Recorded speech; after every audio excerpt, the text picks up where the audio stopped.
the Grateful Dread.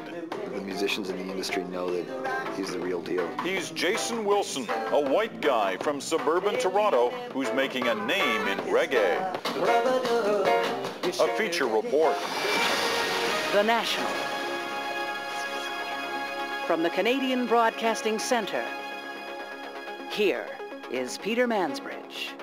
Jason Wilson is one to watch, and his band is one to hear. A profile of Canadian reggae band Tabarruk and its unlikely leader. Sunday morning, and you're glad just to be alive. No care had I when I was in my dad. Well, Jason Wilson wears multiculturalism like a comfortable sweater. The son of Scottish immigrants raised in a gritty neighborhood of Toronto, frontman for a reggae band called Tabarruk, which in Islam means roughly seeking blessings. And to top it all off, a master's degree in Canadian history. This is an artist who embraces multiculturalism, and it has embraced him. Here's the National's Susan Ormiston with a profile of musician Jason Wilson. I got no love till I be the one wrapped up. I got no heart till I be the rhythm star. Now I'm ready, be the rock steady, gonna rock it all night, laying down a heavyweight upside. It's going to be a special night tonight. Heads up hockey, 2 hands on the stick. All right, yeah. Look for each other at the... Landmarks and all that kind of stuff, and just enjoy the vibe. You know? All right. All right. Backstage Rituals. This is a big showcase night for Jason Wilson and Tabarruk. The group is celebrating the release of their 4th CD. Jason is the frontman and lead vocalist of this reggae band. Looking at Jason, you've got to wonder, what's a white guy of Scottish descent doing playing reggae music? It's in my blood. This will rubber dub. Yes, I'm ready, be the rock steady, gonna rock it all night, laying down a heavyweight upside. I look back at my childhood, I wouldn't change it. It was so vibrant, and it was a success really, and not in the government brochure sense of multiculturalism, but in the real sense where, you know, cultures collide and adjust and then sort of open up a dialogue with each other, and consequently you get a Scottish Canadian kid playing reggae music. 2, 3.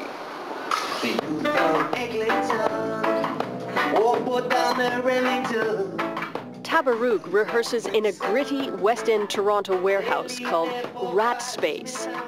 They've played together for more than 10 years. A diverse group, each with a different cultural background and some shared musical experiences.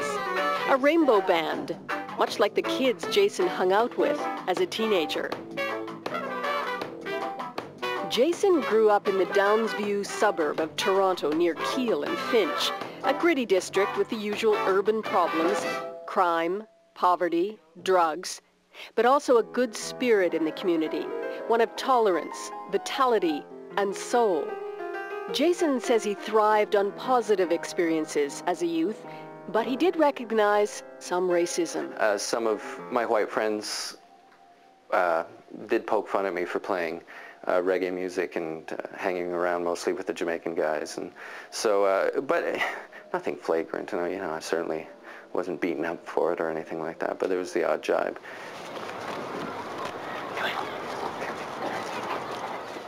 Jason's parents, John and Jessie Wilson, immigrated to Canada from Scotland in 1966. We have kids that's been coming in our house for years and years. Jewish boys, black boys, like it's never been a Trinidadians. thing. Yeah, it's never been a thing for us. For people maybe seeing them coming in, like maybe it was different. But for us, as parents, no, they were just his buddies. To emigrate to Canada and have a son who started playing reggae music, that was quite different, you know. Yeah, but it was great. It was great. I often speak of thinking of my childhood as a bunch of different colored children playing Shinny by the Light of the Moon, and all these children have mums and dads with various funny accents, mine included.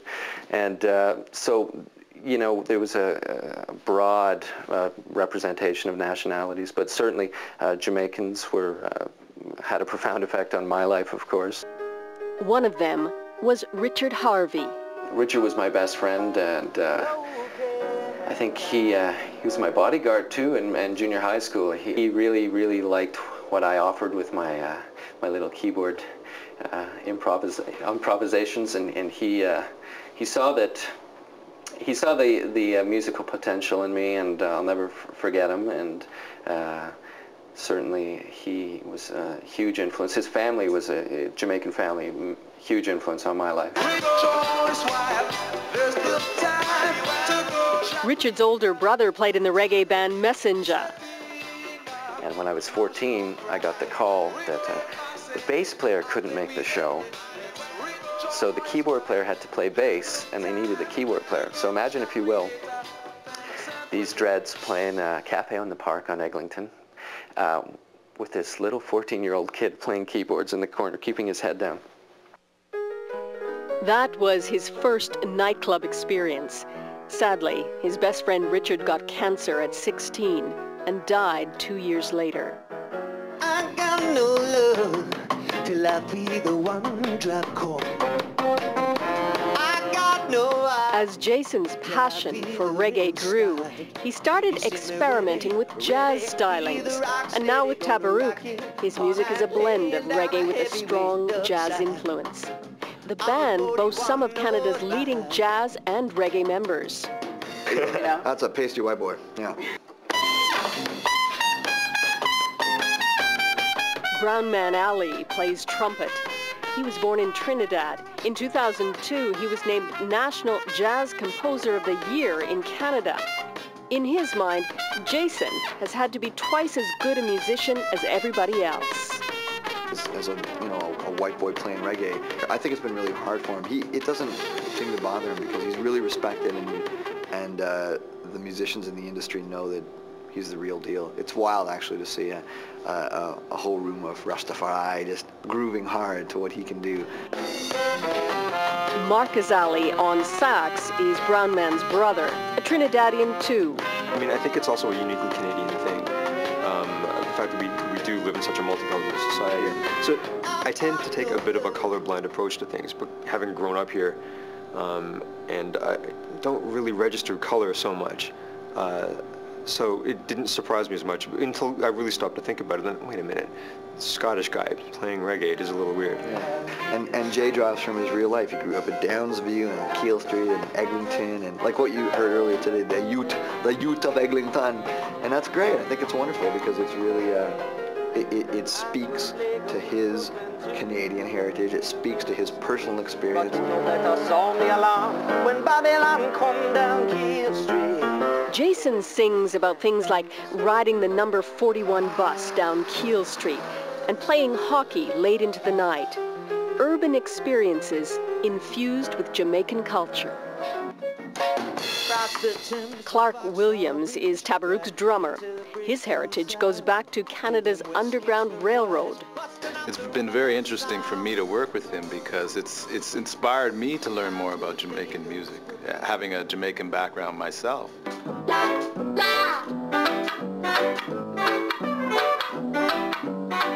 Two other musicians in Tabarruk weren't born into reggae. Harry Joseph on guitar and Michael Heron on bass.